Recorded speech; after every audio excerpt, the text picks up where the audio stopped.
Hello, ladies and gentlemen. Welcome. Welcome to the dark abyss. Be warned, this stream is not for the faint of heart. For today, we will be talking about one of the most evil demons in the crypt of the Trump administration. Yes, I mean, Caroline Leavitt. No! This is one of her fellow demons. Deep within the abyss lies a horror not known to man for centuries to come and centuries more. But today it was divine that we shall encounter and confront our demons. I must send word of our journey.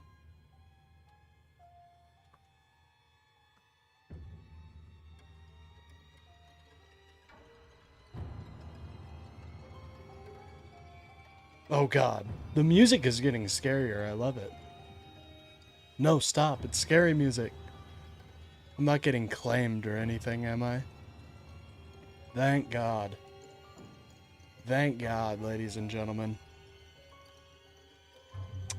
Oh, let me, I'll get my phone here in a moment. Let me make sure I have the right link.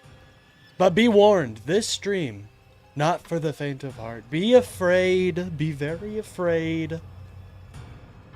Because, this one's gonna be a little scary, guys. This one will be horrifying.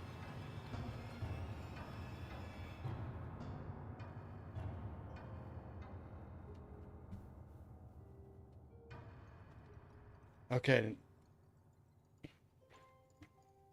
This is scaring me, honestly, guys. It's a horrifying. This is a scary, you know. Alright, anyways, I'm gonna repost one more time. Hopefully, I hope I'm not spamming. I hope I'm not considered spamming right now. But this deserves everybody's attention. We can't allow. Ah! That was a scary one too. You guys hear that? Welcome in. Welcome in. Hello, ladies and gentlemen. Welcome. Are you ready? Hey, thank you for saying hi, Itachi and the bread is good. What's up? Good to see you guys. Today we are joining in the dark abyss with Caroline Leavitt, head chief demon within the Trump administration, and we truly hope to vanquish this foe. If only we can. Then we will maybe have a good night's sleep. But this demon haunts the dreams of man. Haunts the dreams of man and child everywhere. I guess there's no point in hiding her face any longer. Behold one of the summoners of the demon Leavitt. Ha! Now, don't worry. We will have a sacred game in the bottom right-hand corner to protect us, to ward away any bad or negative vibes, but do not get too comfortable because this demon is a powerful one. Don't get too comfortable, folks. Anyways, let us turn off the music real quick. Actually, do you guys want to keep the music? Kind of fun. Kind of a fun musical. Let's but we shall begin. Anyways, I want to real quick, if you guys are enjoying this, make sure to like and subscribe. I do a stream every day, and this is a little extra stream for all my my fans out there. I love every one of them dearly. We're gonna try to play in the gamer box today. We're gonna try to play some Front Mission 4, but you never know how we'll do on that. Hold on, I have to resize this now. Just like that. How's everybody's day doing now? Hopefully well. I think I'm gonna keep the music just for a little bit. Just for a little bit while we watch this beginning sequence in Front Mission 4. Oh, hold on, it's making noise. We don't want noise. We're not fans of noise. No noise. All right. Now, this is the second and third part in a series we just we ended on our last stream. And well, let's just say we struck gold. Let's just say we struck gold in terms of React-based content. This is some... Caroline doesn't really understand how dumb she sounds. So, you really gotta see it to believe it, though, folks. You really got to. Anyways, see, we got some new viewers. My name is That Guy Doesn't Exist. What's up, gamers? Good to see you in the chat. We love it. What's this next song we got up in the chamber? I hate going to my, my little, I hate going to the normal, like I use Google, right? I hate going there because it shuts the screen off for you guys. That's my DoorDash order. Don't look at that. That's illegal. All right, but without further ado, let's just get into the video. I'm gonna keep the music on though. I'm vibing with it. Hard. I might need separate audio channels though if it gets too unbearable. All right, but that's enough background. Let's get into it. So this is the chief summoner of Demon Levitt, at least in this ritual today. Now remember, this is a level 4 demon. Caroline Levitt, obviously not as powerful as like level 10 demons. Actually, I would say I would give her a level 7 demon status. How do you guys feel? Is Caroline Levitt level 7 demon status?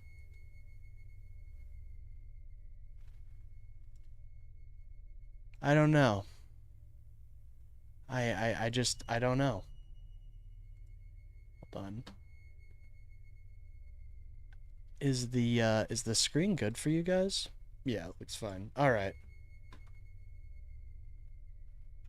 Go off, Mrs. Miranda Devine. Apparently this woman is a huge racist, so I'm excited for that. Welcome to the Podforce One podcast. I'm Miranda Devine, and today we're at the White House with the President's Press Secretary, she looks like a demon. Caroline Levitt.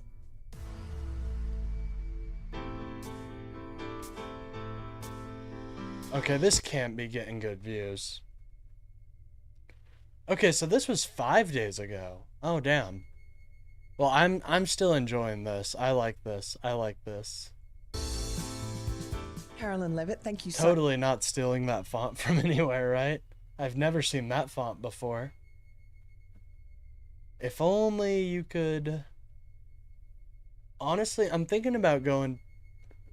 All right, never mind. We won't talk about gameplay. We gotta really focus on the demon at hand. So much for joining Podforce One. Thank you for having me, Miranda. It's long overdue. I'm glad to be here. We're so thrilled to be here, and of course the shutdown's over now, so... Yes. Oh, it's not back at the start. Don't you worry.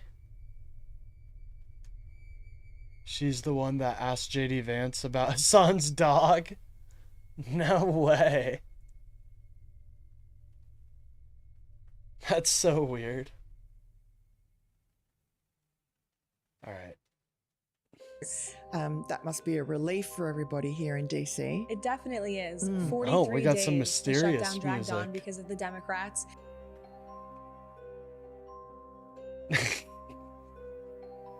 and Republicans and the president stayed unified. Be very and saying we want afraid. to reopen the All government. right, I'm going to turn off the music now. It served its purpose. It served its purpose. Very good though. That was fun. I enjoyed that. You can hear the game music? Oh yeah, that I know. That was music from the background. You shouldn't be hearing it now, Bill. And we're not going to be held hostage to negotiate such a serious issue as healthcare overnight. This is a serious discussion that needs to take place after the government reopens. That's obviously a common sense position, and that's why ultimately President Trump won. So we had a late night Oval Office signing Wait, ceremony. that's why he and signed won? the bill. He won. This was his shutdown. Exactly. I knew it. Thank you for taking accountability. It was his shutdown. I totally agree with you on that one. Thank you. You know, maybe she's casting a spell on me, though. Be careful, folks. She's this is a very high-level demon. And I wouldn't trust her as far as I can throw her. Oh, geez, that's me.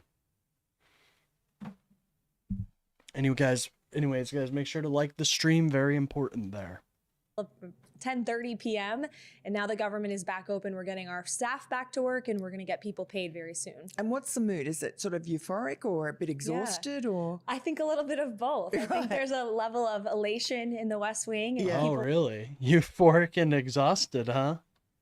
That's interesting. That's very interesting. I tell you, these people are demons, so never mind. Are of course tired, and we're really looking forward now to getting back to business and to not having to talk about shutdown, but talk about the things the president is doing: affordability, continuing to work on the border, more trade deals are coming. He's signing a EO on foster care with the First Lady this week, which is really exciting. So now we can focus on the day-to-day and all the president is accomplishing. And the Democrats got nothing out of this longest shutdown. That's totally not true, dude. Well, this was before it came out that, oh, look at that. Trump is signing some ACA subsidy. He's signing the ACA subsidies, giving them an extension for 2 years. Isn't that interesting? So did we really lose? I mean, he did it. He capitulated. And I'm sure there's going to be some things we disagree on, but at the end of the day, he's extending them, which, look at that. Look at that, ladies and gentlemen. Who actually won in the actual, is he, I thought he said he won't yesterday. No, he did. He is. Or I don't think he is. He changes his mind 24/7, but today he said he is, and we can use that. We can use that there. By the way, are you guys okay? I know this is a dangerous image to look at. It could be very bad for your health.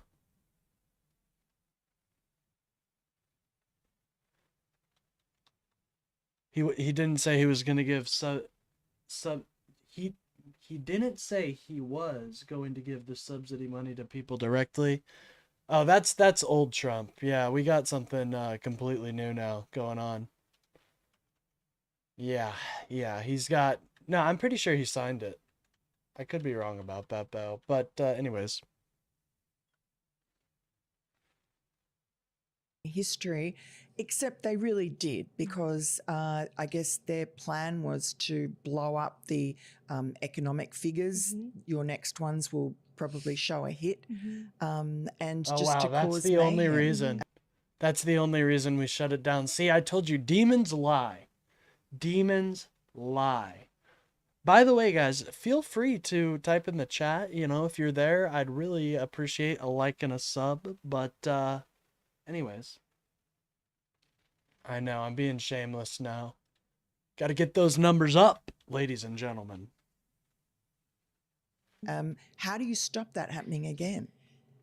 We have to work hard to hopefully get a funding bill that will last longer next time when we renegotiate this once again Yeah, in it does have to go January. through And I think Congress. the president is genuinely Well, they're serious doing a about vote on it here negotiating and soon, discussing the so issue of healthcare, which if is a Donald very Trump is important topic if of Donald discussion. Trump is supporting it, then he will it'll be a unanimous vote or something like that. With the Democrats. And if they want to be common sense people and try to fix the system they created, by the way, the president is fully on board to do that. And you heard him say that Oh, when he you signed can hear the the bill to reopen the crumbles. You government. can hear So the crumbles we'll and see crack. if they By the way, take if the you're enjoying president the up on stream, the guys, offer to work in a make bipartisan sure to like fashion. and subscribe. Regardless, Republicans are going to definitely put forward I know I really just good said that, but proposals the to viewer bring down healthcare retention, costs in this country. it's I all know it's over an the issue the place president today. frankly has been obsessing over. His HHS team is working around the clock to negotiate good deals with big pharma. We've rolled out several with many more in the can to come. And those are going to be real savings in the pocketbooks of the American people. So the president's focused on results. He'll work with anyone to do it. And so hopefully we'll see that in the weeks and months ahead. But knowing the Democrats from past history, Yes. they'll try. Yes, knowing those dirty damn Democrats who are the reason that the ACA subsidies are even in everybody's mind right now. These fuckers would have let them expire had the Democrats not talked about it. Think about that.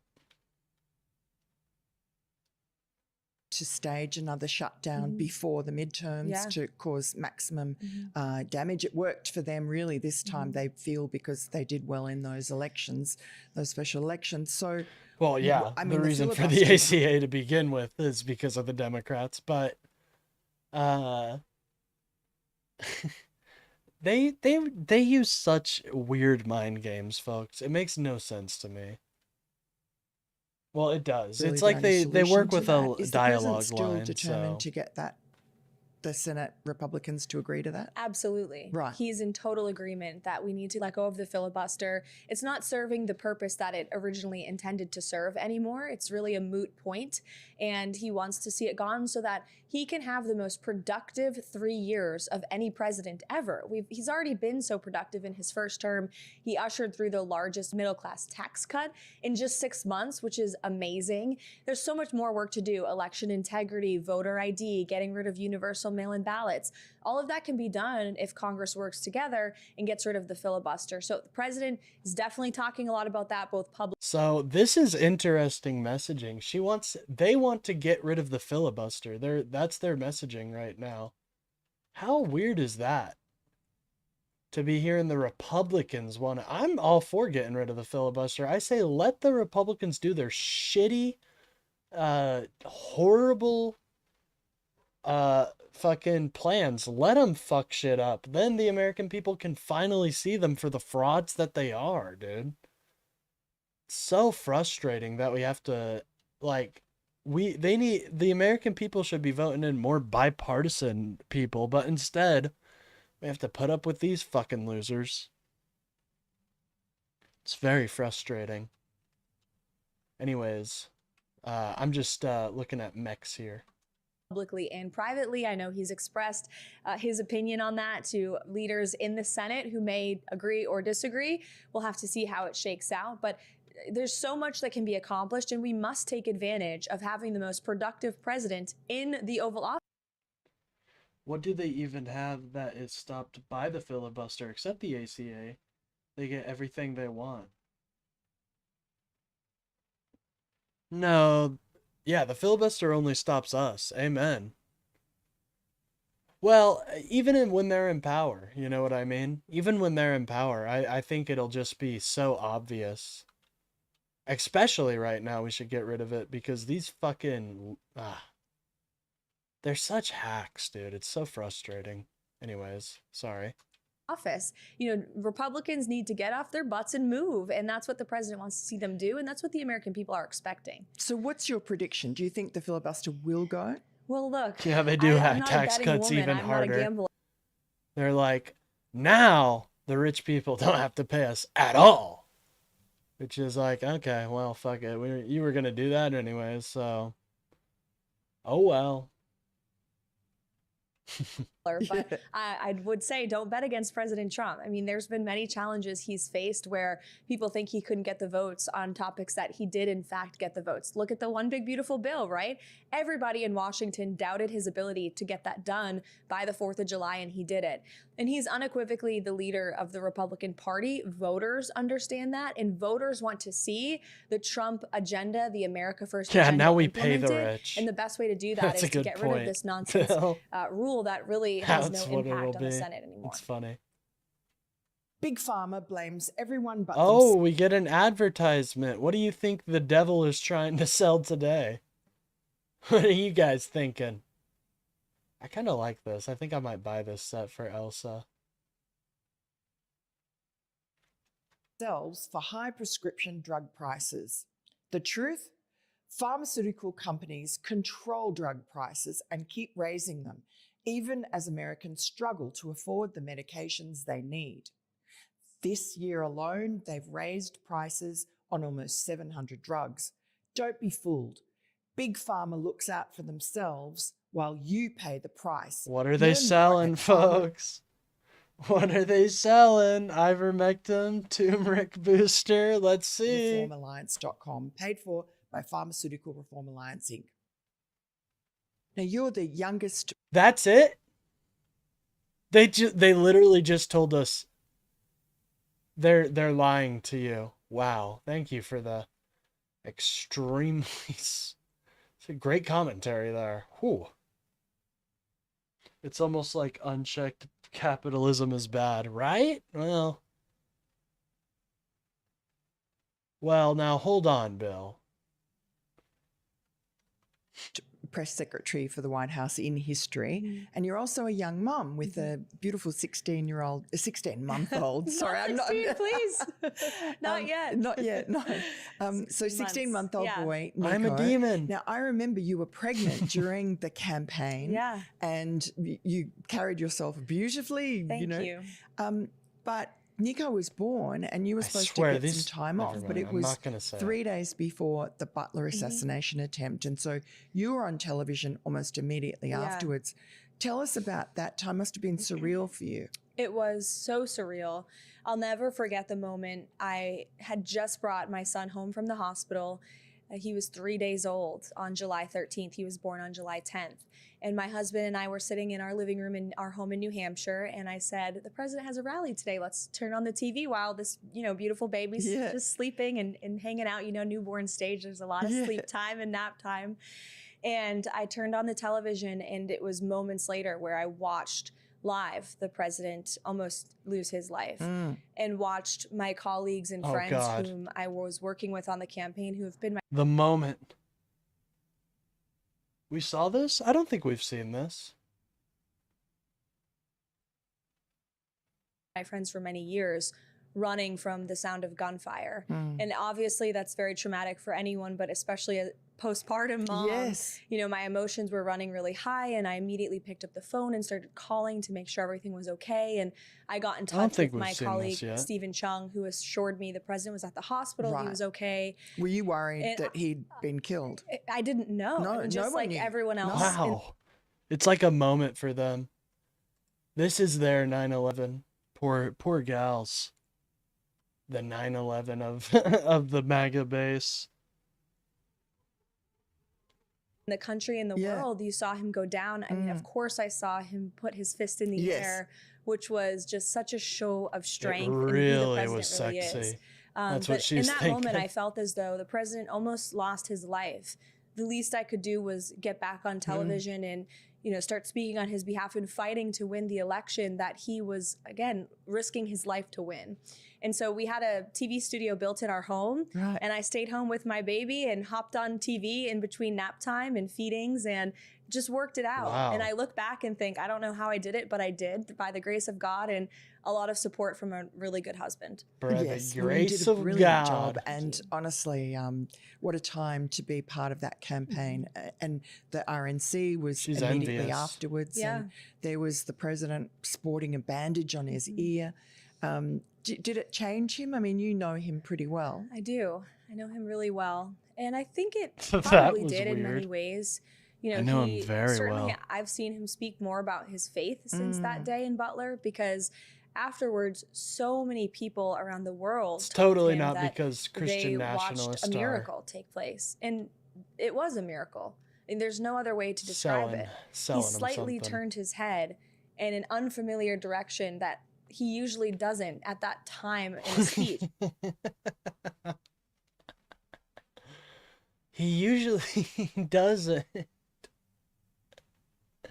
I don't know, dude. This is just funny to me for some reason. It's like giving it away almost. You know, he never usually does that. Huh. Guess luck was on his side, huh? Huh. Right? So interesting. Guess luck was on his side. Look at that. 666. Oh my god. Our amount of funds is 666. This is a sign, folks. This is not good. And the bullet hardly struck his head. I mean, it just missed his head. And you think about that and the odds, it can only be described as a miracle. And I think he knows That's that. it. And I know millions of Americans around the country believe that, and that, you know, God saved President Trump in that moment. Holy shit. They are pushing, they're saying Christian nationalism, we're pushing it hard. We're pushing it hard here, folks. God saved Donald Trump? I didn't know that. That's crazy. God saved Donald Trump. Bless him. All right, we got to sell some shit.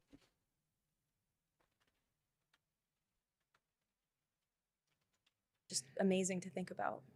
And Thomas Crooks, the assassin, was killed. He was shot dead by the snipers. He was cremated. There are a lot of sort of questions about him. We don't know very much about him. And I know when I interviewed President Trump at the very beginning of this term in about February, he at that moment said, I need to know more. I deserve to know more. He said to his Secret Service people there and then the FBI was supposed to, but there's still no information, at least that's public. Yeah. Is there anything, I mean, is he satisfied with what he's found out Thomas so far? Crook's death is so weird, I don't want to dude. speak for him on I'm that because telling it is you. such a personal thing. But I do know that he has inquired with the Secret Service and the FBI, and it was earlier in the administration where he asked them, you know, I want an updated briefing on what happened. Do we know any more than when I was briefed immediately following the days after Butler? Because the Secret Service and Yeah, FBI dude, it did, was you, remember? at that time under the Biden administration, of course, Yeah, come remember and it was brief you. the president. So he's been briefed by his own people on the matter, and whether he's satisfied, that's only a question he can answer. I can't answer it for him. But there are so many questions out there. And I mean, you know, did he act alone, et cetera? And it's, you know, it's over a year, it's 16 months now. For sure. So yeah, I mean, those questions are definitely deserving of answers, and I understand why the public wants those answers, and I believe the president does too. And so why again, don't we have them? Oh, here's you know, the hard questions, it's finally. a good question, and it's one I'd like to see the answer to, and I think she all flounders. Americans would. Yeah, absolutely. What is the President Trump? What is he like as a boss? He's amazing to work for. He is so fun. He's So really fun. just genuinely enjoyable to be around, and as a boss, and you learn so much from him. bet, He Caroline. just always shares stories about his life prior to being a A little too politician much and president, when sometimes, he was a yeah. businessman in New York, and his days on The Apprentice. And it's just fascinating to remember sometimes that we work for, yes, president. You're right. Last time they cut after she. It was so convenient that you think she actually believes it. That's an interesting question. I'm inclined to say yeah. She probably believes it. She's always been a true believer. So yeah, she probably believes it. I'd imagine. But I got questions about that shit. That shit was weird. I really do not think that quote unquote assassination attempt was completely on the up and up. You know what I mean? But hey, that's just a theory. A game theory. Thanks for President Trump, watching. but also Donald Trump. Long before he Yes. was president, he lived this glamorous, incredible life. And so I really enjoy just learning from him as a boss. And I look up to him so much in so many ways. And he's so encouraging to work for. You know, that's something I've found as his spokeswoman. He is always giving me the answers that I need. And I always check in with him before briefings. And he doesn't hold Oh, back we in telling know. me, We know which he direction is. he wants me to speak on Uh-huh. whatever issue of the day is. And he's just open and he's honest and Oh, yeah. he's fun. That's And he the always is very definition of encouraging Trump. to me Open and before honest, briefings and folks. after briefings. And, he's a really good boss to work for. And I hope more people understand that. Does he give you critiques after your briefings? He has on Has he? occasion. Yeah, he has Yeah. on occasion. But overwhelmingly, his feedback is always really positive. I Yeah. have to say, he's an eternal optimist about all things in life. That's Mm. something I've learned from him as well. And I I'm appreciate sure. his feedback, and I take his advice very seriously and implement it because I have to remember he's been dealing with the press and spinning up the media long before he was ever president, right? Before you were born. Yes, he was on the Yes. cover of magazines and Yeah. he's been doing this. He's been on television for decades. And so he knows the game and he plays it well. He's a master at dealing with the press. He's been doing it his whole life. And so I like listening to him and sort of his ideas of which way we can go with a story or how to combat whatever fake narrative there is out there that day.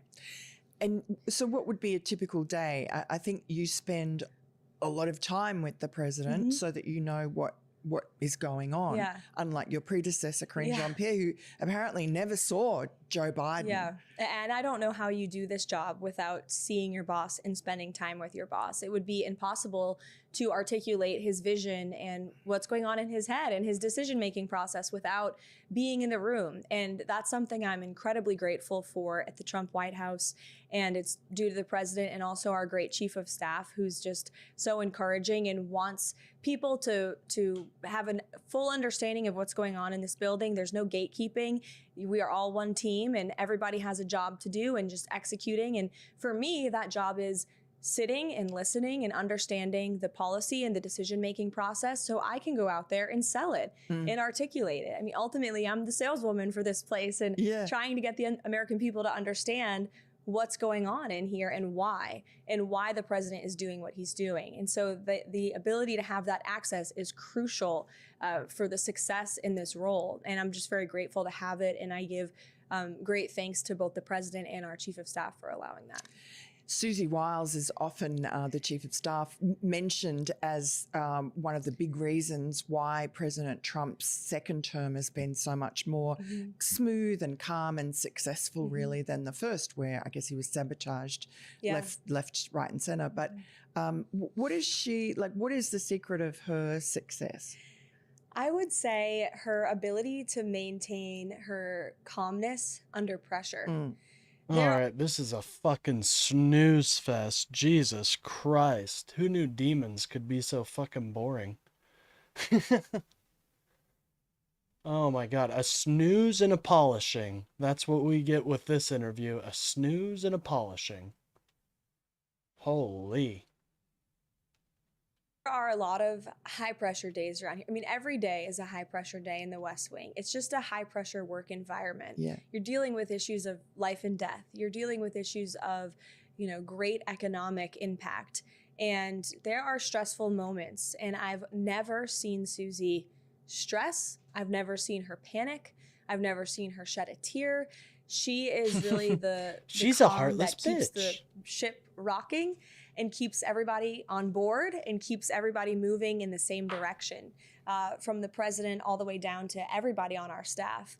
And so I've really learned from her to just maintain that same level of calmness and understanding that this too shall pass. And the problem of the hour will be gone in an hour, and then another problem will arise that you have to solve. And that's just the nature of working at the White House. Like and right especially now, for a it's the president who Epstein files, but who knows? In the future, it could be something else. These things are, All right.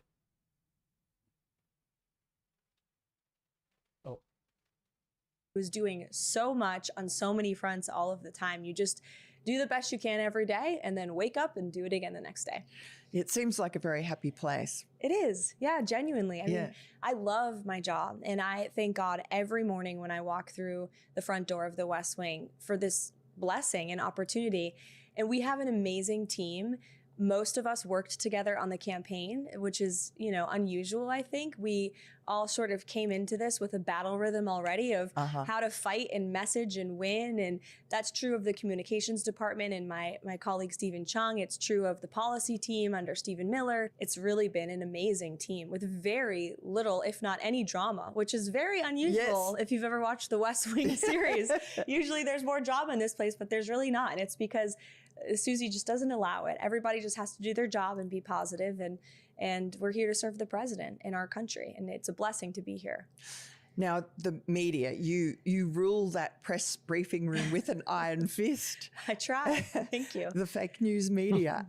Fake news. What is your relationship like with them behind the scenes? It's quite willing, obviously, when you're up in front of the cameras, and it's sort of Mortal Kombat. But Mortal do you feel that you've got them she's cool. pretty much under control, or?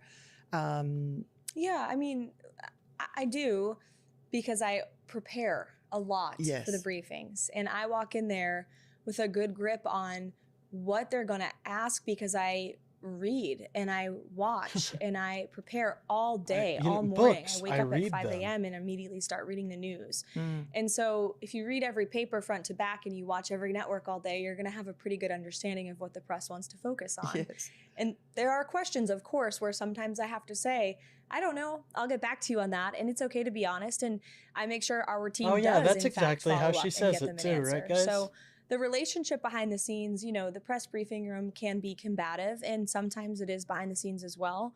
But I tell our team that we need to be professional and get them facts, and nobody does that better than President Trump. I mean, he is the best at sparring with all the media. about the facts, he dubbed folks. the term fake news, and it's totally accurate.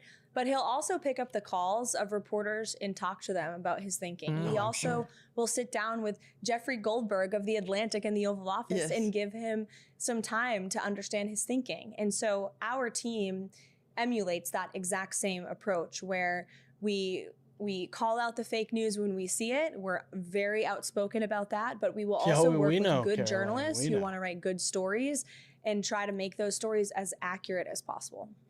And you've recently just banned the media from coming into what's called upper press, which I think is just the area around your offices. And why was that? So upper press is the suite that you're in. Because we are currently planning a coup right now. That would be why. We are currently planning a coup, and we don't want them to know about that. So that would be why we're doing that. Don't tell anybody. Don't tell anybody, but that's the reason. Yeah, don't tell anybody, though, please. We would be so screwed if that were the case. But I'll tell you. I'll tell you. Because we're friends. This is my office, and there's several other offices and staff that sit up here. We are steps away from the Oval Office, as you know. And then downstairs, right near the press briefing room, there is what's called lower press. And I have 10 staff who sit down there, and they are the front lines of the White House Press Corps. And the White House Press Corps have full access to that space, to everyone on our press team, to take their questions, answer their questions. And what was happening up here is, now that we have taken over the responsibilities of the National Security Council, thanks to the restructuring of Secretary Rubio when he became National Security Advisor, Stephen Chung and I are responsible for all communications matters, including national security. And so we felt it became very inappropriate for reporters to be loitering around sensitive information in our offices. And we did unfortunately catch some unruly reporters recording us without our permission, listening in. Oh no, poor little babies. Dude, you're famous. Oh my God. Trump should know he's famous, you know? The media's gonna be all over you. He should fucking know that. on Eavesdropping. conversations, eavesdropping. We'd have staff meetings in the morning. Some of the reporters started to pick up on that, and we'd walk out and they would be out there trying to listen. You know, if Secretary Rubio or the chief want to Oh my come God, in it's and almost brief like us that's on their something, we'd have job. reporters out there heckling them, and it just became an It's inappropriate almost like that's their work job. environment. And so now they're Caroline. welcome up here, but it's by appointment only. And so a lot of the outrage you're seeing on Twitter, they've told us privately they're okay with how this system works so long as they can still have appointments with me to understand the news of the day. And we grant them I'm that sure access. they I give them have. as much That's time very as I possibly convenient, can on my Caroline. schedule. Although a lot of my time is with the president and in the Oval Office and sitting in on meetings. So I try to devote as much time as I can to the press because that is my job, right? That's the basic duty is for me to work with the press and make sure You're they're so telling the bad truth at out there. it. That's The the latest issue. Most big people drama for have. them is the Epstein, the latest on the Epstein stuff. And The you rebutted Epstein that stuff. immediately, You know, that stuff. saying it's another hoax, blah, blah, blah. How is that playing out? And do you think that it's going to take a lot of your time going Watching forward? a debate via virtual boy is a new one. Well, welcome in. Welcome in. I hope you enjoy. I hope you enjoy your time. PR Braze. Good to have you here, gamer.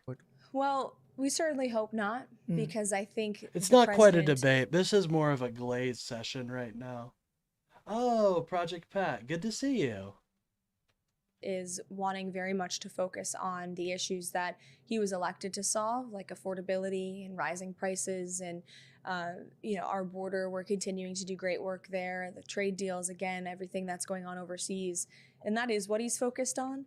But if you look at how this Epstein story sort of evolved He's over the past focused week, on that it's and making classic sure the Washington Epstein files hoax. don't come Yes. out. You have Democrats on the Oversight Committee leaking redacted information to their favorite reporter at CNN, who then pops the story with that redacted information CNN. and does not reveal that the unredacted We don't version like is CNN. available. And the unredacted version proves that the so-called victim in this email is a woman who is unfortunately deceased, but prior to her death said on numerous occasions that President Trump never did anything wrong and was always incredibly because she friendly. was being threatened by a bunch of people, dude. Like, what are you talking about? Dude, I'd be like, if I was in her situation, I mean, she took her own life, dude. That says it all. Unfortunately. Her interactions with him. And so it's a purposeful leak to try to manufacture this news cycle to drag the president. And we've seen this play out. Yeah, so it's many manufactured, by the way. Nobody. This is interesting to see how they think there. It's manufactured, right? They believe this isn't a real concern of most Americans. That is not good for them. That is definitely not a good sign for the Republican Party in my mind. Hold on, we gotta get some... Gotta get these fucking cool arms. Yeah, let's go. It is a classic playbook of the Democrats using their friends in the fake news to spin up a narrative about the president. And so we just don't tolerate it. We don't give in. We just call it out for what it is. And we move on and we focus on the issues that we know the president was elected on. And I would just add one more thing on Epstein. I mean, the Department of Justice has turned over tens of thousands of pages to the House Oversight Committee and to the American people. I mean, they released everything that's legally releasable online or to the House Oversight Committee. Everybody. They also tried to move grand juries to unseal documents in various states. And unfortunately, those judges declined. And they've been fully cooperating with the House Oversight Committee. So this idea that there's files that the DOJ is hiding or that this administration is not being transparent is just totally false. It's a fallacy. And I understand people have questions, and when you're on the outside, you're skeptical of government, and people should be.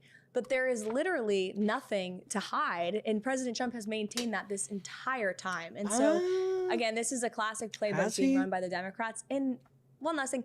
It's not a coincidence that this leak came on the morning of the president signing a bill to reopen the government. Right. Because CNN doesn't want to talk about that today. They want to talk about Epstein. And that's exactly what they're doing. It's playing out how the Democrats want it to. Right. Do you think that with all the hoaxes, you know, the Russia hoax, the Very Fine People The hoax, Russia, and so Russia, on, Russia hoax, that right? it's almost a case of the boy who cried wolf. The media has become the media that cries wolf, and that people just don't believe them anymore. Absolutely. I mean, if Of people believed the course. media, Donald Trump wouldn't have won on November Right. 5th.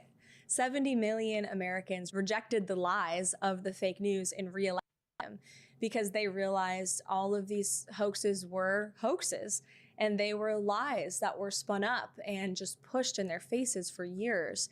And the public wanted a man of action, someone who's going to do what he says he's going to do. And that's what they have in President Trump. I mean, love him or hate him, you cannot say the man does not deliver on what he says he's going to do. He follows through. And that's what the American people wanted of him. And so you look at the polling of the distrust in the media and the decline in the public's trust in the media, and it's really But appalling. that, I mean, I half of think that is because of you guys, because you're constantly lying to the American people. What are you talking about, gamer? What are you on about? Oh, sorry. think less than a third of the country trusts the news that they read. That was not the case decades ago. You would pick up the New York Times and read every word as if it was the gospel truth. And now people are much more skeptical. And so I think the press realized that, actually. I think that November 5th was a huge wake-up call for so many reporters in the mainstream media class. And if you notice, their interactions with the president and with myself are far different than they were in his first term with my predecessors. I think they realized Yeah, that, they were real okay, meanie maybe there's heads. something to this guy. You know, if 70 million Americans Now elected him I'm not the once but meanie twice, head. maybe we should have a little bit more respect and treat this administration with a little more decency. Now let's talk about you and your childhood and Sure. what made the wonderful Carolyn Levitt. Yep, I remember this part. We definitely watched this part. But then, of course, once they got to know him and saw who he is as a man and his character and how much he adores me, I think it became quite easy for them. And now we're all friends. I mean, it's a typical family relationship. And my husband has such respect for my parents and the way that they raised me. And Whoa, wait. We hit on something here. as well, of course, that we're not helpful. And she was just as easy as a target. I mean, some of the things she would say in interviews too were a field day for us. So the campaign was a lot of fun. I mean, it was epic. Okay, yeah, I remember this part. All right, let's see. Do we have any more hell to watch to look into the void with? I kind of just want to go on a deep dive with some of our favorite demons just with this because it's fun. I like this filter being like the hell filter. I hope we get some You more. look at McDonald's in the trash truck. I hope we Yes. get some Again, more. the witch hunts that we faced in court and the legal battles and just Whatever it's called. Oh God, Jesus. They are demons. They are demons. Alright, one sec, guys. I gotta share the link with some people who have requested it. Don't worry, don't worry. I will be here shortly.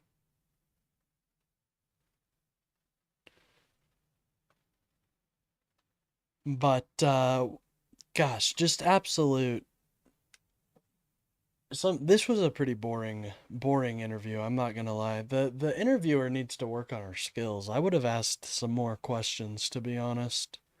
Even in a glaze sesh, I would have wanted to just ask a few more questions. You know what I'm saying? Poor performance. Poor performance.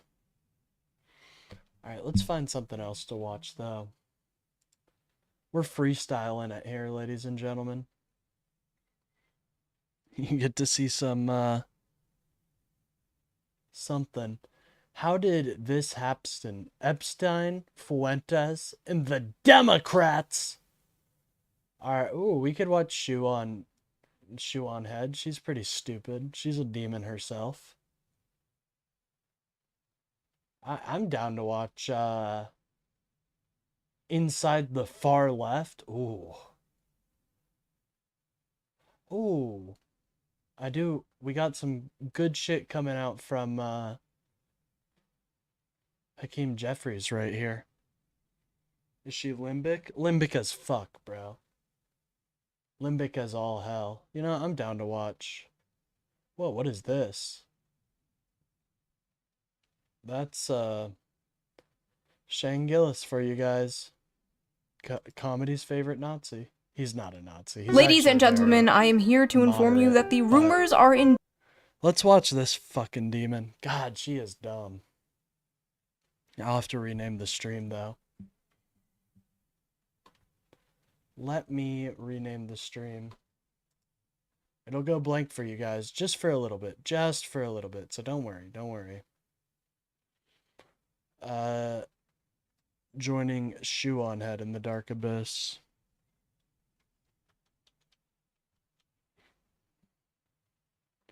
That should drum up some of the... Do people watch this woman? Do people actually enjoy her videos? I don't know. We'll find out. Indeed true. The Democrats have struck back. In the New Jersey governor's race, the Democrat won. In the Virginia governor's race, the Democrat won. And in the New York City race, Democratic Socialist Zoran Mamdani defeated Andrew Cuomo. Whoa, the communist Democratic Socialist. To become the next mayor of America's largest city. But the question on everyone's mind is, was it just a fluke? Just easy wins in blue cities and states? Or is there something more to this? Is this a sign of things to come? Is the Democratic Party finally turning their losing streak around? Are they actually listening to the people now? Now her argument is going to be no.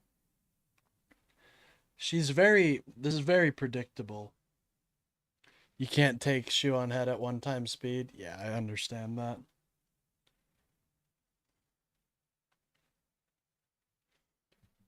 Oh yeah, she's gonna be like, I like Mamdani. Did they I like Mamdani. When did this come out? 3 hours. Oh yeah, she'll be like, I like Mamdani. She got the signal from Trump. Yeah, she needs a 2x speed. finally learned their lesson? No. Thanks for watching. My last 3 videos about electoral politics. No, thanks for watching.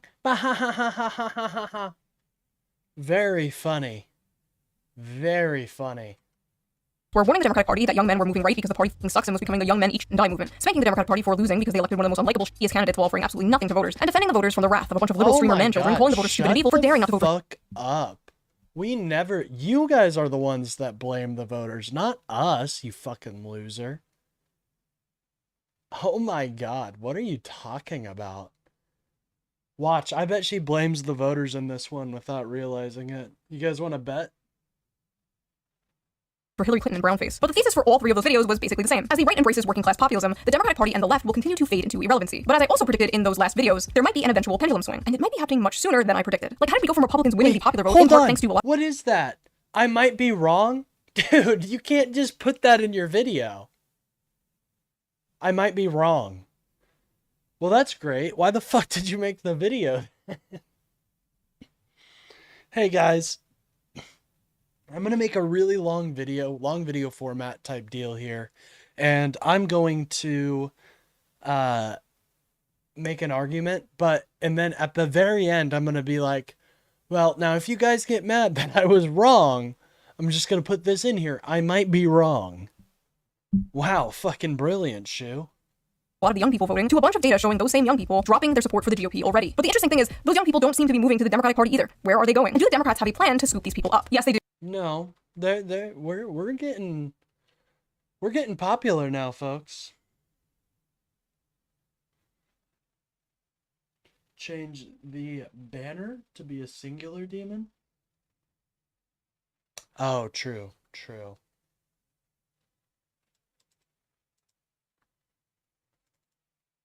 Very true. Thank you for the catch right there. Oh, fuck. Now it's just off. There we go. All right.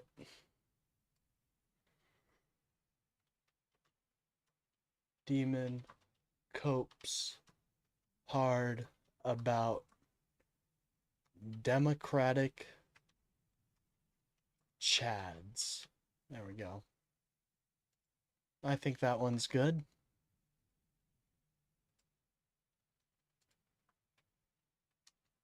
And they called it, I'm not kidding, deciding to win. Deciding to win, as if the whole time they have just been simply deciding to lose. It was a choice, guys. They changed their mind and they... Wow, guys. That's so funny. Okay, do we have to bring up every time a Republican has made a cringy, a cringy party method? What the fuck are you talking about? If that's the level of criticism we got here, we're gonna be in for a real doozy.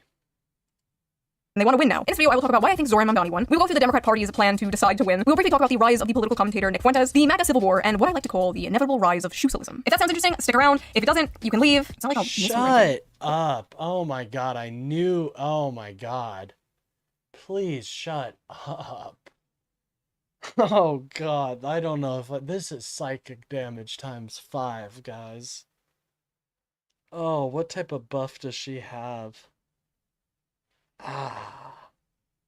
Listen to that list again. Listen to that list and tell me you are not just dreading what you're about to listen to. They going. And do the Democrats have a plan to scoop these people up? Yes, they do. And they called it, I'm not kidding, deciding to win. Deciding to win, as if the whole time they have just been simply deciding to lose. It was a choice, guys. They changed their mind and they want to win now. In this video, I will talk about why I think Zoran Mamdani won. We'll go through the Democrat Party's plan to decide to win. We'll briefly talk about the rise of the political commentator Nick Fuentes, the MAGA civil war, and what I like to call the inevitable rise of shoe-socialism. If that sounds interesting, stick around. If it doesn't, you can leave. Please, it's not like I'll miss you right now. Baka. I know a lot of you are not very interested in politics. It's like, so who's watching these videos?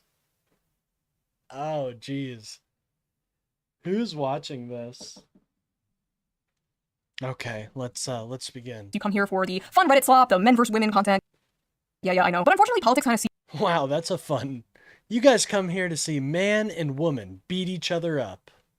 Very into your lives, whether you want it to or not. So you might as well be entertained when you hear about it and have some fun with it when you can. And I just so happen to have the perfect app for that. So before we get into this... Here we go. What scam is she trying to sell her audience today? Let's find out. Deep dive. Let's quickly give a shout out to today's sponsor, one of my favorite sponsors to work with, Ground News. Oh, yes! It's the fucking Ground News. Who fucking knew? Oh, these guys. I do not trust Ground News as far as I can fucking throw them. You guys need a news aggregator? How long does it take to just type PBS News? How long? You don't need to pay somebody to tell you, oh, this one's right. Oh, this one's left. Are you a fucking mouth breather? Ground News is what people get to, people get Ground News to pretend that they're smart, but actually don't know what the fuck they're talking about. And, only click on the right one, you know? They're like, well, I saw on Ground News. But then it turns out that they only read the right. Yeah, I don't fucking trust Ground News as far as I can fucking throw them. How about you pay me money? Pay me money to aggregate your news. I'll do it. And the best way you can do that right now is to hit that subscribe button if you're not already. Hit that sub, like the video, share it with your friends. They sponsored Loner. Well, hey. I'm sorry, but I don't trust them. Personally, I do not trust them. And that's great for Loner. That's good. You got to get your money. But I don't trust them because they fucking pay people like this.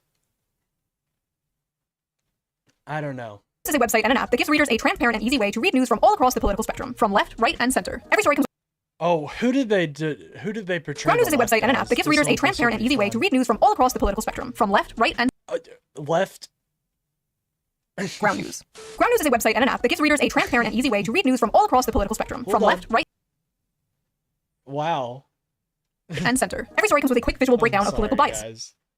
As if she's the center. As if she is the center. As if, ladies and gentlemen. That helps you understand the full story and make sure you're getting both sides. One of my favorite features on Ground News is the blind spot feature, which shows you news stories that have been covered. How much do they pay to tell you to talk about the blind spot feature? How much do they pay you? They're like, if you mention the blind spot feature, you get a nice little chunk of change. Oh, God. Covered by one side of the spectrum and ignored by the other. For example, here's a story about how the White House apparently intervened in an Andrew Tate federal probe. 29 news sources covered this. 86% of them were left-wing. None were right-wing. Ground News also makes it really easy to compare headlines to see how political bias can affect framing. For example, this feud between Elon Musk and Billie Eilish. This right-wing headline reads, Elon Musk claps back at Billie Eilish after she slams him for hoarding wealth. And this left-wing article frames the same story as... fuck? Oh my God, that is one of the stupidest... I would never read that in a million fucking years. Elon Musk and Billie Eilish are fighting? Who cares? Jesus, yeah, another reason not to fucking subscribe to not to buy Ground News. Number one, they support dumbasses like this that'll just spit the most garbage in the world, which totally goes against their message. But also, because who gives a fuck about this? Who gives a fuck about this Twitter beef? Is that the slop they're serving? Horrible ad.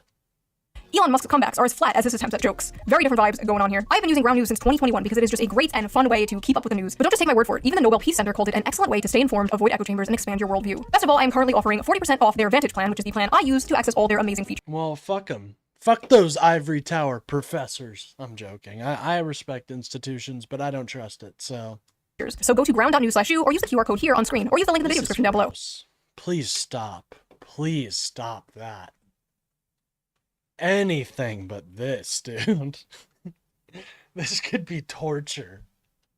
This could be fucking torture. And which is the right plan I here. use to... You fucking strap somebody in their like an electric, what is it? You strap somebody in a chair with like straps on it, and you tell them, you open their eyes with duct tape, and you tell them, now watch! Access all their amazing features. So go to ground.news/shoe or use the QR code here on screen, or use the link in the video. Oh, no, please! No! Description down below. It's only like $5 a month, which is... That would be a funny torture. That would be a funny little skit to do. No, please! No! Access all their amazing features. So go to ground.news/shoe or use the QR code here on screen, or use the link in the video description. Please! Help me! God, she looks dead inside.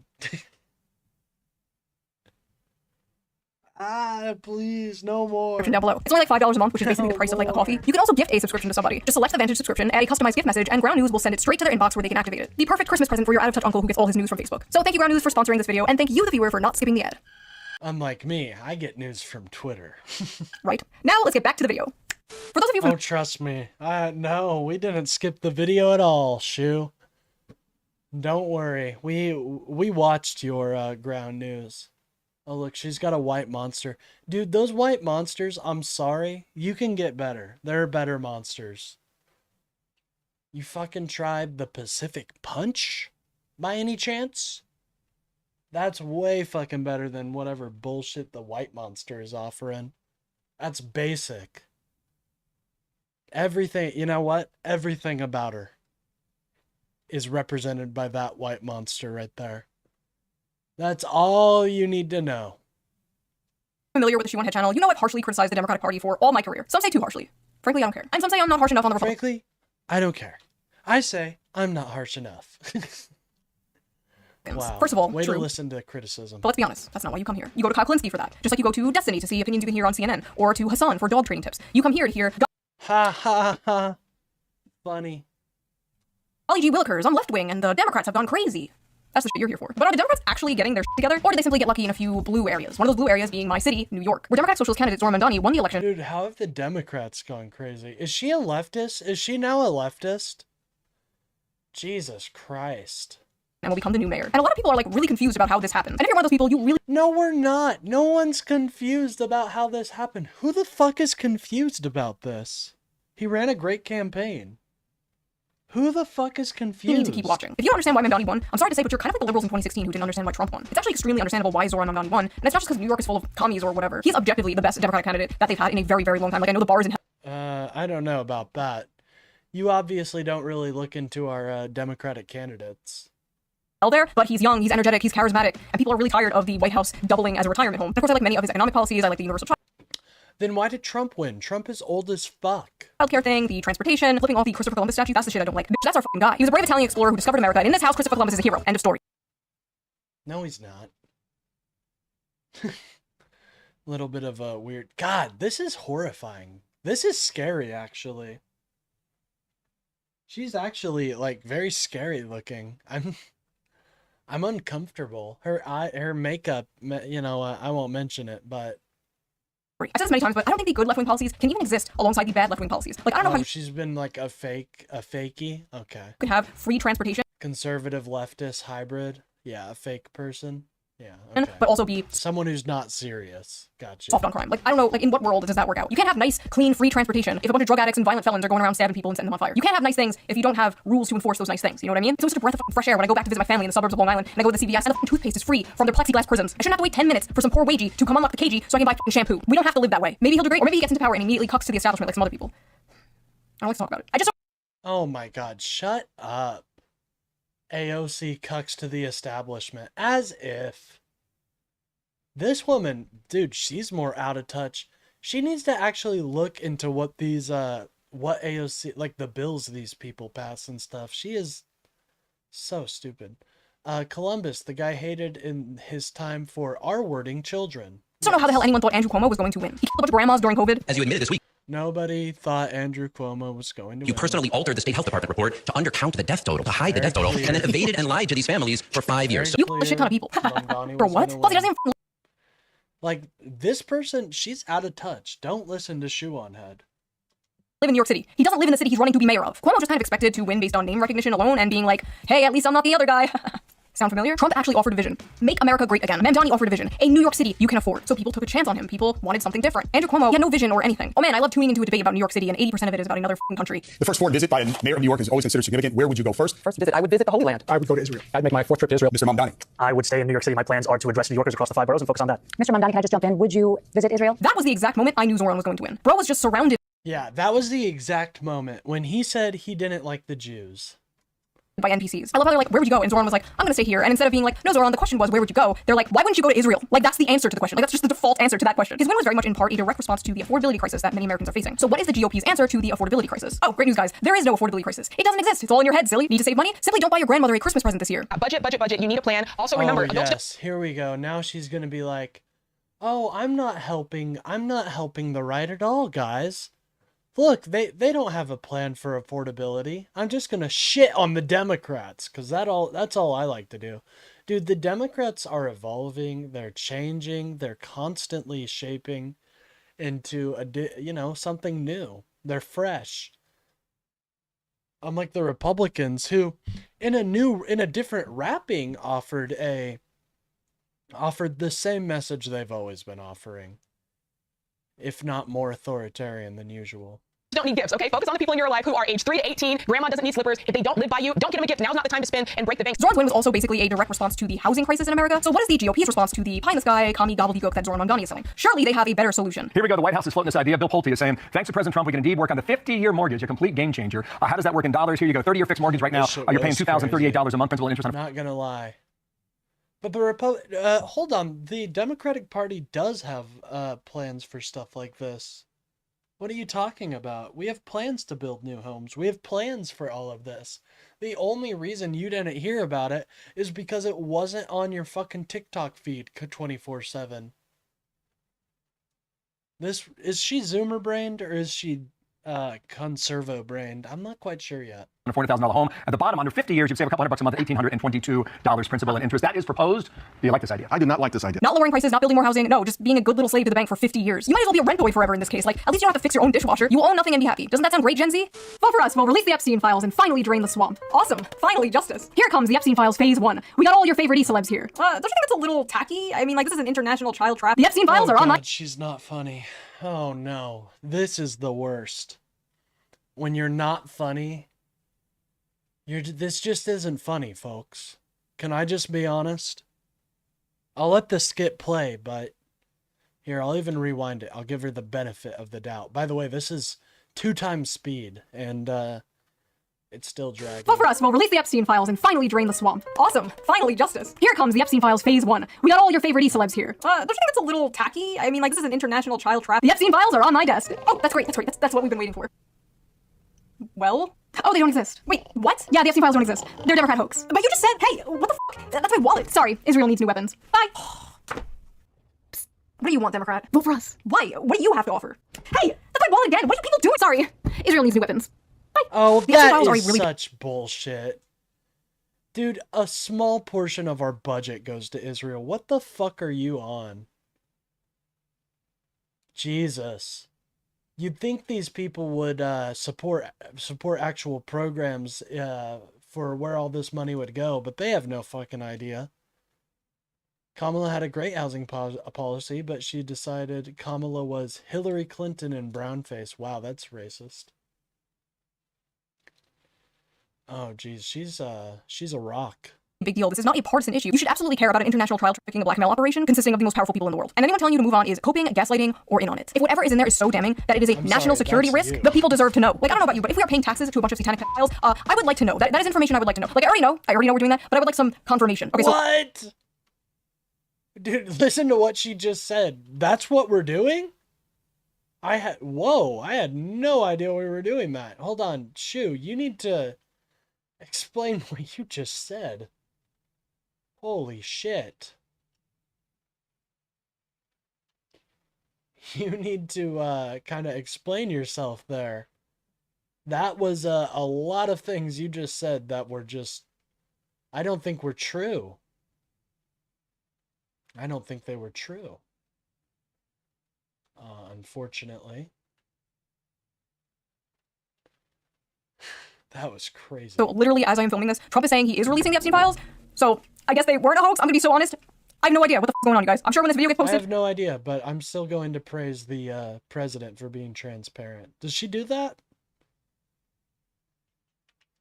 There's already going to be more things that have happened. Also, Mike Johnson apparently said they need to make changes to the files to make sure we, quote, don't do permanent damage to the political system. If releasing the Epstein files would do damage to the political system, then so be it. Then it deserves to be damaged. It deserves to be destroyed. Just release the files. After all, if you have nothing to hide, you have nothing to fear. Dude, that's not what's going to happen, guys. I'm going to be quite frank. What's in these files is people of a bygone era. You know what I mean? Go ahead. Let the chips fall. I'm not, I'm not a fucking silly little goose. I don't care. Let the chips fall where they need to. Like, yeah, if there's PDF people downloading files, then I want them thrown in prison. But, it's just Isn't that right, government? But it wasn't just the Epstein files thing that has MAGA feeling a little demoralized lately. Does that mean the H-1B visa thing will not be a big priority for your administration? If you want to raise wages for American workers, you can't flood the country with tens of thousands or hundreds of thousands of foreign workers. You also do have to bring in talent. When we have plenty of talented people here. We don't have talented people here. No, you don't have certain talents, and people have to learn. We talked about this a few times on the channel, actually very recently in the male loser epidemic video. The no talented Americans thing is a myth pushed on us by corpos and billionaires, so they can hire foreign workers who will work for less money and— Oh, here we fucking go. It's a myth. No, people are not interested in jobs like this. I'm sorry. We are a service-based industry. These people have no idea what that means. I want links. Fuck it, I guess we'll do a link here.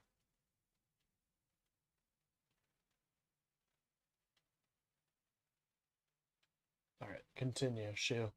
And won't unionize. Worker drones who will work under the coercion of deportation, essentially creating infinite scab labor. Even though there are so many Americans in these fields looking for jobs. But those spoiled Americans will ask for a living wage so they can live in a 600-foot square apartment. How dare they? We can't do that. So import 1 billion immigrants. After all, it's good for business. Folks are not thrilled about this idea of hundreds of thousands of foreign students in the— No, people are not.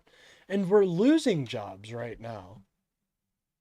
That's something else. We're losing jobs. So, dude, her criticism is just like so weird. United States. If we were to cut that in half, which perhaps makes some people happy, you would have half the colleges in the United States go out of business. And it's not that I want them, but I view it as a business. Unfortunately, America does feel like nothing but 3 corporations in a trench coat. But America is not a business. America is not a corporation. It is a nation. The contrast of what Trump is saying here compared to how he used to talk is staggering. Republicans embracing populism, at least rhetorically, is what gave rise to Donald Trump and fundamentally changed the way Republicans do politics in America. If you go back and watch the debates of Donald Trump in 2016, it's crazy. We should have never been in Iraq. We have destabilized the Middle East. They lied. They said there were weapons of mass destruction. There were none. And they knew there were none. There were no weapons of mass destruction. I remember being like, damn, that's not how politicians in general really talk at the time. Like, we would see it from Bernie Sanders and maybe like Ron Paul, but to get up on stage in That would be the reason, ma'am. Because he is an old and decrepit person. Is that what you're wondering? Like, I didn't think that was, you know, an epiphany, but maybe it is for her. A Republican debate in front of Republican donors saying that kind of shit was unheard of. Bro was getting booed. Trump won in 2016 by decrying the bloodlust and warmongering of the Republican Party, but also by speaking to the economic woes of the average working class American. Basically saying, I see you, to people who felt like they haven't been seen by either party in a very long time. Like, I saw people in my life, my neighbors and stuff, that were all like Obama voters, like just flipped to Trump, and now like all of Long Island. Long Island is like the Florida of the Northeast, bro. It is like Trump country there now. Before Trump... Oh, my nuggies are here. My nuggies are here. One second. I must go get my nuggies. It's nuggie time. Oh my god, shut up. That was so cringy. Holy fuck. Please never do that again. Oh my god. Oh, geez. Oh, that was some cringe. On a whole level, I was not ready for. Oh, fuck. I took some damage there, guys. Ouch. Ouch. 34-year-old woman, by the way. Mother, by the way. Before Trump, the Democrats basically relied on talking about how the Republican Party didn't care about the working class. Yeah, I know. That's why it's embarrassing. Ouch. Ah. That was some cringy shit. Holy shit. That was some cringy shit. I won't lie to you and say it wasn't. You're right about that.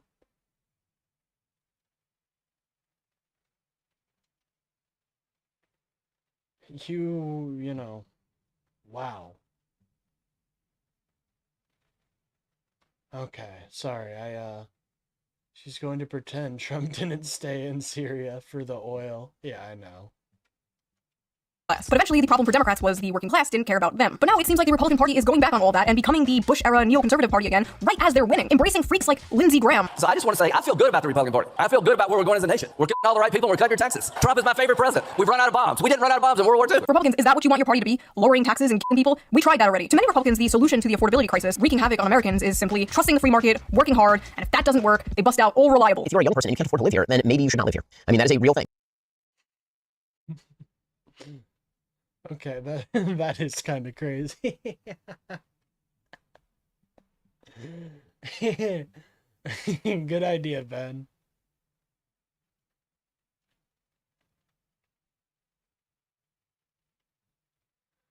Ben, what a genius.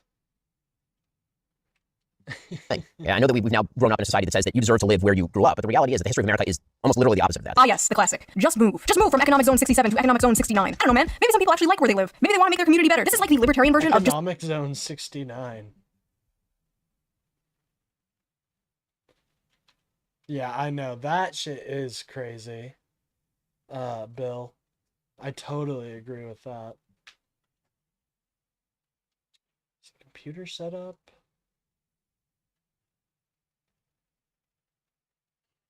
Do I want to buy any AP or skill slots for her?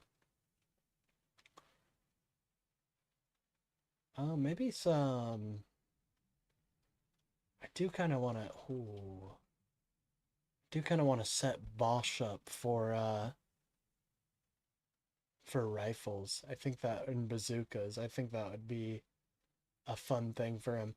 All he did was wage war and raise taxes on the middle class and lower them on the Epstein class. Whoa, whoa, whoa, whoa, whoa, whoa, whoa, man. Hold on. You're right, but don't you think you're being a little phobic right now? Don't you think you're being just a little phobic?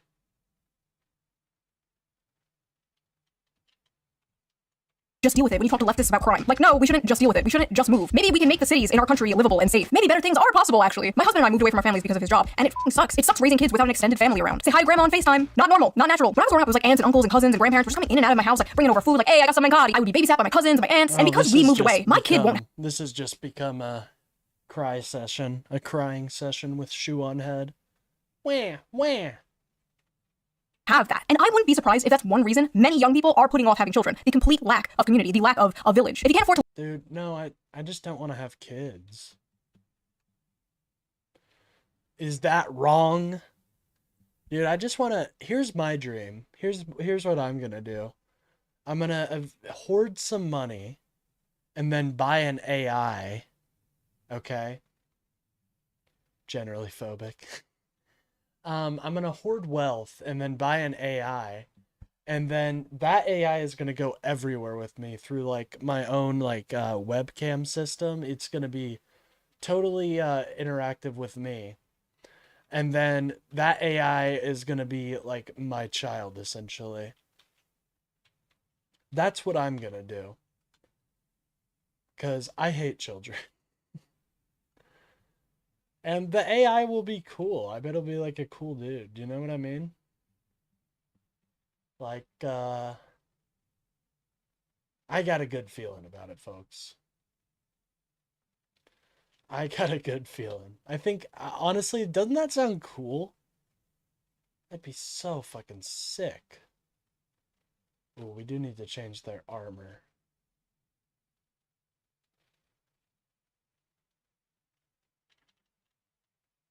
Piercing. All right. To live where your family lives, just move to fucking Gary, Indiana, where there's nobody around and no jobs and no family and no friends. Dude, this is you guys think I'm joking, but this is a fact that I am going to do that someday. Okay? You guys may think I'm joking. I'm not. You know, if there's an open source AI model, I'd fucking pick that shit up right now and train it. All right. But hey, at least you can afford a house there. That's not how life should work, Ben. Maybe take a step back and try to understand. Am I doing bird hands too much? You guys have made me so insecure about the bird hands thing ever since this meme. Listen, I'm a woman, okay? We are programmed to scold children. And when no children are around, we scold people on the internet, okay? Anyway, Nick Fuentes is a far-right commentator and a controversial figure to say the least. But his main topic he covers is Israel, which is an extremely hot topic that many other right-wing commentators seem to not want to touch. Oh, now we get to talk about Nick Fuentes. He's my least favorite Nick. I like Nick Fritas more. He's more funny to make fun of. And the rare times they do touch it, it's them telling you not to talk about it, questioning why you care so much, or shape-shifting into the woke mob they fought against for so many years, calling you names, calling for you to be censored. What's funny is they didn't care about any of Nick Fuentes' rants on like race or women. They only started caring when his rants on Israel were blowing up. Nick recently did an interview with Tucker Carlson, which completely ignited the MAGA civil war that was brewing on the right for some time now. It got so ridiculous that even Chuck Schumer went on the Senate floor and called for a disavowal of Nick Fuentes. Sir, with all due respect, none. Why do politicians need a resolution in the Senate to disagree with a citizen? Hello, I have gathered you all. Because he's racist. You dumb fuck. That would be the reason, because he's racist and loved by children everywhere. That would be the reason. God, she is not smart. All here today to disavow Hitler Bussy 420. People can't afford groceries, Charles. Ben Shapiro in particular has spent the last few months extremely confused and angry about Zoran Mamdani and Nick Fuentes becoming popular in the mainstream, all while his numbers continue to drop. I honestly don't think he understands what is happening here, so I'm going to explain to you, Ben, what exactly is his numbers are dropping. Loser! going on here. The American dream does not exist anymore for most people. Young people followed advice that worked for older generations, and it got them nowhere. Young people are tired of this stale, moldy, old dead consensus that has dominated American politics for a very long time. The one that dragged us into all these foreign wars and sold us out for some cheap plastic shit from China. Young people are tired of being told to sit down and shut up and pledge allegiance to the free market in a country that seems to not give a shit about them, as well as a foreign country they have absolutely no connection to. For so long, establishment hacks and establishment shills looked at the issues bothering the people and just kind of dismissed them. Can't afford to live where you grew up? Just move. Don't like that the toothpaste is locked behind plexiglass? Just deal with it. Think it's gonna fuck up how you work 40 hours a week and still can't afford to pay rent? What are you, some kind of communist? You don't like funding a genocide with your tax dollars? What are you, anti-Semitic? If you don't address the issues of the people will gravitate. No, there is a very in politics right now, you do have to walk a very fine line. I've noticed, because yeah, you can either be extremely anti-Semitic, or you gotta walk that you do gotta walk kind of a very fine line. I've noticed.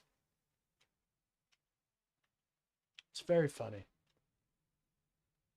Well, not quite funny, but interesting. Towards those who are addressing those issues. It's not Mamdani's fault he won. It's yours. Not Nick Fuentes' fault he's popular. It's yours. The tragedy of Ben Shapiro is that he led a life worshipping the free market, only to lose in the free marketplace of ideas. Now, with all this neocon rhetoric coming out of the GOP, are the Democrats going to pick up the populist ball that they are fumbling? Are they actually going to get their shit together? Well, they are trying, because they have written an article called Deciding to Win, where after interviewing over 300,000 American voters from both parties, they may have finally discovered the secret to winning. To give ourselves the best chance to win, we recommend the following changes to our approach. Democrats need to 1. Focus our messaging on an economic program centered on lowering costs, growing the economy, creating jobs, and expanding the social safety net. 2. Advocate for popular economic policies. Moderate our positions where our agenda is unpopular, including on issues like immigration, public safety, energy production, and some identity and cultural issues. So basically it took you guys 10 years, millions of dollars, and dozens of Microsoft team meetings to come to the conclusion that everyone has been saying forever. You wasted a decade worshiping at the altar of mentally ill Karens, and now you're acting like, hey, what if we were normal is a groundbreaking political discovery. F you. I could have told you all this for free. It is a bad sign that it took you over a decade to come to the same conclusion that my audience has come to like a decade ago. And they're all retarded. Please reflect on this, I beg of you. Also, what do you mean you had unpopular positions? Very nice to your audience. I love that. What a sweetheart. God, this woman is so nice. What a nice person. She seems lovely to talk to.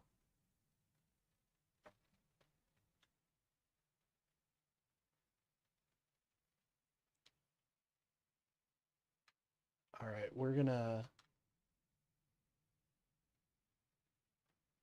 Actually, no, we're gonna move this guy here. Sorry. On public safety. Like, why would you even say that out loud? Yeah, let's vote for the party that admits it was wrong about the issue of crackheads shanking people in the street. I love this quote from Nancy Pelosi, randomly shoved in here. Winning an election is a decision. You make a decision to win, and then you make every decision in favor of winning. How deep! How thought-provoking! Thank you, Nancy. What would we do without you? Shut up, Shu, as if you would have anything better to say. What do you think she would say in this? I wonder. I do.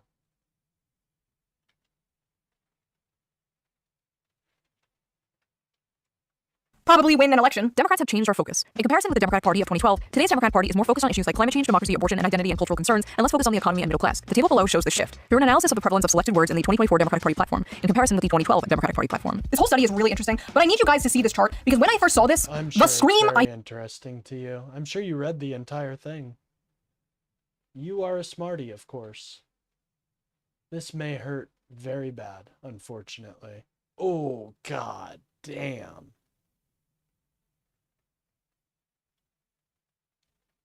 It did.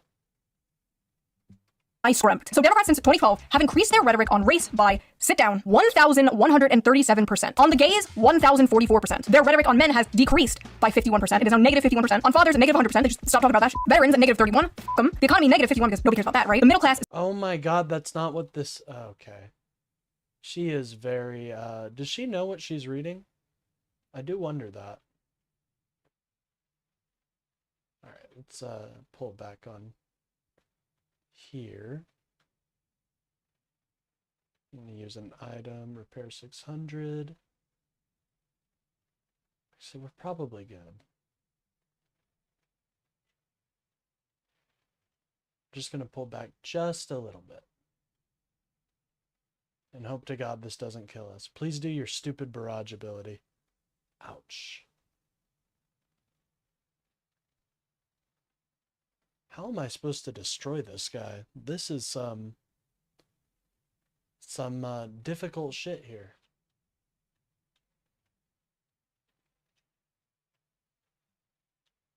Hold on, let me go to, sorry. 79%, but I guess you can't really talk about something that is disappearing. And jobs, negative 47%. It somehow gets worse. Apparently voters trust Republicans more on the most important issues to them, and trust Democrats the most on the least important issues to them. Like, they literally care the least about LGBT, but trust Democrats the most with it. The most popular Democratic policies among voters are things like lowering drug prices, banning stock trading, expanding Medicare, and raising the minimum wage. While the most unpopular Democratic policies are things like abolishing the police, providing free healthcare to illegal immigrants, and affirmative action. You're telling me this for the first time. But Democrats, here is some advice for free. You can't just be MAGA light. Why would people drink Mr. Pibb when Dr. Pepper is right there? You know what I'm saying? You gotta bring something different, something better to the table. And that different should be working class focused economic. MAGA light? That's what she saw by this? What a numbskull. She saw this and said, this is MAGA light.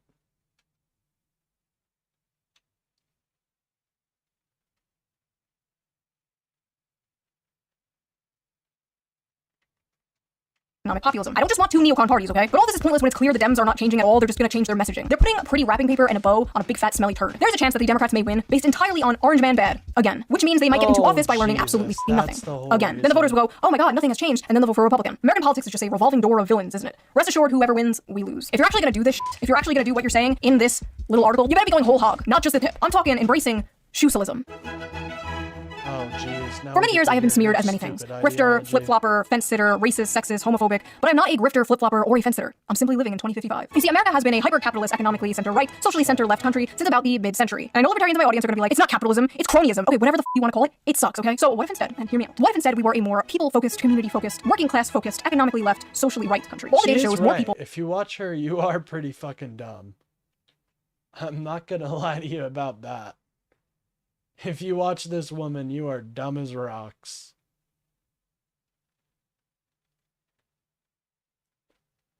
Kamala running on the border was MAGA-lite. Oh, wow.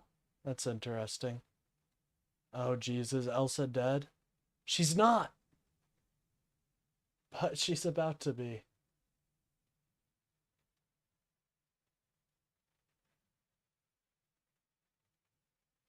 She's about to be, unfortunately.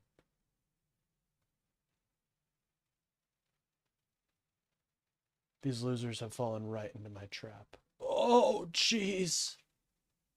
Oh, jeez. We're struggling out here.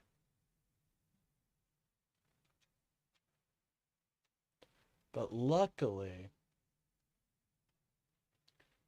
we're going for a whole different target right here, folks. Where the fuck are these? Will fall into that quadrant, the populist quadrant, the socialist quadrant, if you will, than the current system we are in today. If a socialist party existed, it would be incredibly popular, but it doesn't exist. And that's probably by design, honestly. The Social Democrat Party of Denmark has passed many progressive policies that liberals in America would only dream of. Protection from rent hikes, free college and healthcare, carbon taxes, and a very strong welfare system. But the Social Democrat Party also believes in a strict immigration policy. They believe that if immigration is too fast or chaotic, it puts pressure on working class communities. Oh my god, that's literally, you're just describing Democrats. Sorry, dog. You're literally just describing Democrats.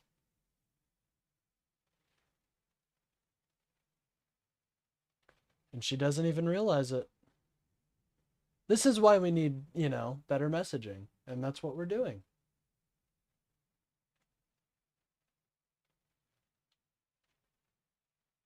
Hold on, I want to draw out their fire with this, this lady right here.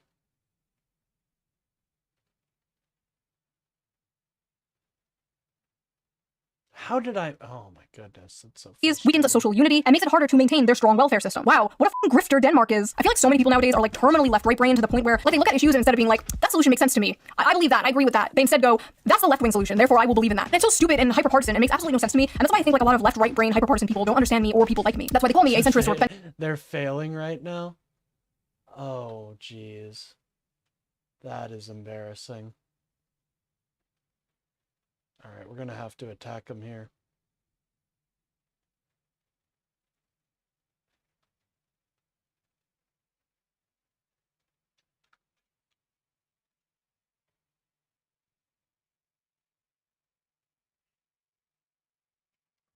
fence sitter or flip-flopper or whatever. And it's like, no, I'm not a fence sitter. I have many strong opinions. You just don't like them. And no, I'm not a flip-flopper just because you don't understand the concept of having opinions that don't perfectly fall on the arbitrary, always changing left-right axis that is American circus politics. There's nothing incoherent about my beliefs on paper. None of them contradict one another. I don't understand. She likes free healthcare but doesn't want to chemically castrate children. She believes in workers' rights but wants a stricter border. I don't get it. Like, where's the contradiction? I'm basically just Bernie Sanders before he got his spine surgically removed by the DNC. In conclusion, MAGA and the Republican Party embracing populism is what made them so popular in the first place. But if the Republican Party's answer to all these issues young people are having is, you just move, you're not talented, maybe you'll own a home when you're 70 years old, they're doomed. Like they had a small brief fling with populism and ghosted it. Just pumped and dumped. Like a fat whore they're ashamed of and won't bring out on dates in public. As I'm editing this, Trump and Melania had a meeting together, and it was very interesting. We were discussing when Bernie Sanders was out of the race. I picked up a lot of his votes, and people had no idea. When he was put out of the race, I think quite unfairly, if you want to know the truth, many of the Bernie Sanders voters voted for me. And I felt very comfortable, frankly, in seeing that and saying that. I would feel very, very comfortable being in New York, and I think much more so after the meeting. We agree on a lot more than I would have thought. I'm sorry, this is my new favorite problematic Yowie ship. They love each other. Maybe it's not over, folks. Maybe the power of friendship and populism will save us all. Listen, I want my kids to grow up in a safe and affordable world where they can get jobs, and they can start a family, and then they can have the same for their kids. And I feel like at the end of the day, that's going to come from populism? Oh, geez, these guys are. They lost Copenhagen for the first time in 100 years. Wow. Yeah, these people are just, they just want a quick fix rather than institution building and actually creating something. They just want a quick fix to their problems, and that just doesn't exist. That's just not real, much like me.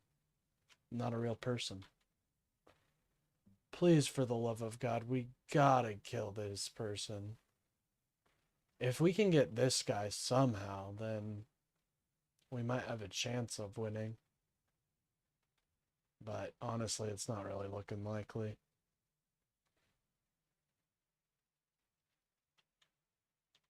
But luckily, we do have repairs here, so...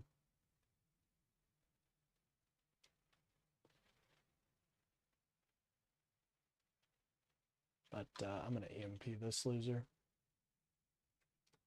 what most people want, left and right. They just have different ideas on how to get there. It just so happens my ideas happen to be the correct ones, and if you disagree with them, you will be sent to the re-education camp. Do you want one? Do you want a nugget? Pledge your allegiance to shoe socialism and you get a nugget. So that was that little video. If you liked it, please subscribe for more, and if you want to help support the channel, donate to my Patreon, link down below. All patrons get every single video uncensored a day early. If you can or don't want to support me on Patreon, so hard in that's my fine. Fucking life. I don't care. I didn't want you to anyway.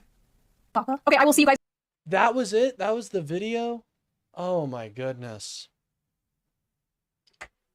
Psychic damage. Psychic damage and cringe. It's a deadly Soon with a fun combo. slop video just in time before Christmas. Have you guys cringed that hard? And yeah, we lost there. That's all right. That's all right. We'll win on the interim. Because I'm honestly very curious on how I'm even gonna win this battle here. But how long have we been streaming for? About an hour 30? That's not bad. That's not horrible. Let's see what we got going on. Honestly, folks, I'll probably end it there. I'll probably end it there. It's, you know, a nice little short stream. Not really doing too much. Just chilling out and vibing with the homies. Anyways, I think I'm going to wrap it up there. If you guys enjoyed the video, please hit like and subscribe, and I will see you. Yeah, I know. My head actually hurts, too. That's why I'm ending it right now. Damn you, SHOEONHEAD. Damn you. Alright, we'll be back tomorrow. I'm not sure at what time, but we'll be here. I know it's supposed to be a community day tomorrow, but I've just been so busy. So, but we'll make a community day out of it. We'll do some stuff. All right, later, guys.